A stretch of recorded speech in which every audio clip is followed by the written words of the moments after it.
In this video, we'll talk about you and your anxiety, how to overcome your stuck points.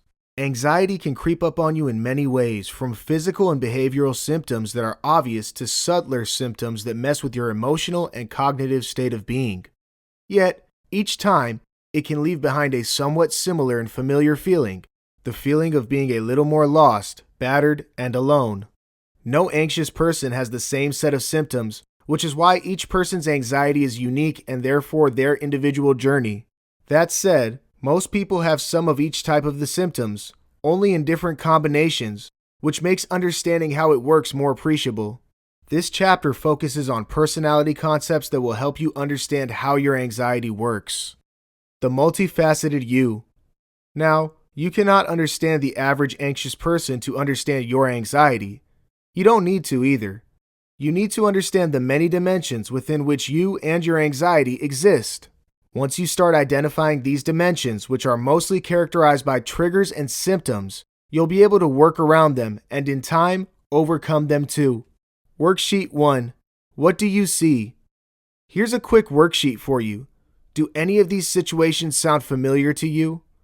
You dislike change. Every time you are put into a new situation, you feel restless and worried. You overprocess information, decisions, and possibilities before acting. You tend to be pessimistic about the present and future. You constantly dwell into negative past experiences. You worry about everything. You feel awkward when someone compliments you. You also believe they don't mean their compliments or are mocking you in some way. You are your harshest critic. While there is no scoring system here to rate your anxiety, it does help you to understand if you are anxiety prone or not. The more items you check, the more likely you are suffering from anxiety, depression, or both. Understanding your anxiety and what it is doing to you. Anxiety on the inside can affect what you do and how you act on the outside. And so, if you were to observe your mind and body carefully, you might be able to notice some signs, behavioral and physical, that can tell you what your anxiety might be doing to you. For instance, an anxious person might be dealing with several conflicting and apprehensive thoughts. The internal noise and fear that reverberates inside might make them appear tired, withdrawn, and/or nervous. Worksheet 2. What does your behavior say of you? Check off statements that apply to you. I find myself crying for no reason. There are times when I feel empty and can't make myself do what I want to do. I avoid socializing. I avoid risks. I also avoid doing fun stuff because I worry about the possible risk involved.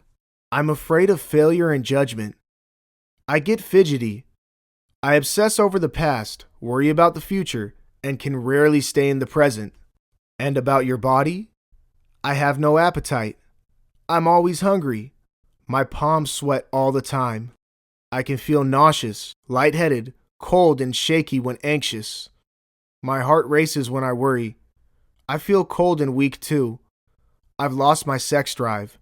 I have very little energy. Again, there is no scoring system to rate your anxiety. The more symptoms you check off, the more likely you are experiencing anxiety. Note, now some of the above symptoms can also result from various other reasons, and so we suggest you consult your primary care physician before making any conclusions. Reflecting upon your triggers and identifying beliefs that are standing in your way. If you could follow an anxious mind, you might see patterns of unfavorable thoughts that keep playing on and off. These thoughts might be triggers to the anxiety itself, and so addressing them is very important.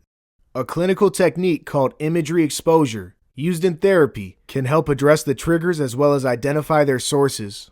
Worksheet 3. Imagery exposure.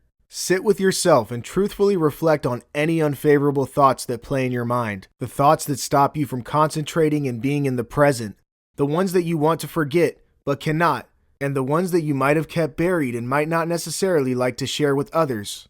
You can also reflect on any worry thoughts, the ones that haven't happened yet, but you fear. Recall the sights and sounds of the situation as if it were happening in front of you, as we speak, in as much detail as you can. Bring the image of the embarrassment, avoidance, worry, fear, hurt, and/or guilt vividly to mind. Deliberate on the image, living the experience thoroughly once. Let the thoughts stay with you until they decide to leave you at their will. Repeat this exercise once every day for as long as you want. As you progress further, you'll begin to see reasons. You'll realize beliefs that have been blocking your path, your stuck points, so to speak. You'll find solutions to overcome the negative outcomes of your triggers. Finally, you'll find peace. This is the start. Now, this is a gradual process and is the first step to addressing your anxiety. Once you know what's causing your anxiety, you can, in time, find ways to manage or overcome it. And this video shows you exactly how to do that. Mindfully moving beyond the beliefs blocking your path. The thing about stuck points is that when we're caught in one, we don't often think about ways to work around them and move forward. We don't shift into problem-solving mode and weigh our options, mostly because we don't know how to and therefore cannot. To be able to solve problems, you must think realistically, coherently, without any chatter. And unfortunately, when anxious, our mind can get tied up in its contemplation wheel and fail to work on more productive and purposeful things. For instance, imagine you have a team deadline to meet, but a member of your team isn't contributing equally. Instead of working yourself up about why he or she isn't doing their bit, it would be more useful to think about ways to help them step up or help reach the immediate deadline.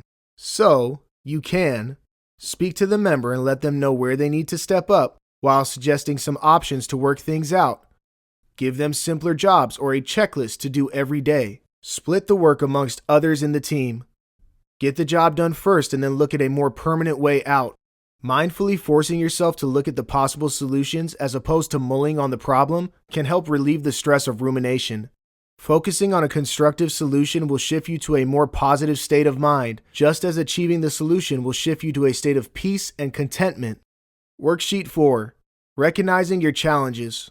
Reflect on the one stuck point that is stopping you from moving forward. Define your best 3 realistic solutions. Keep them simple and achievable. Decide what you need to act on them. Decide how long you need to gather these tools. Start working towards these goals. Where to next? At this point, you should pat yourself on the back. You've made progress and are a step closer to understanding and managing your anxiety. The next few chapters discuss aspects that go a little beyond your thoughts. It dwells on areas such as your mind and your body and their role in your anxiety. Take a moment to pause now and then. Stay in the present. This is your reality. Where do you want to be? Okay, let's start preparing for your future.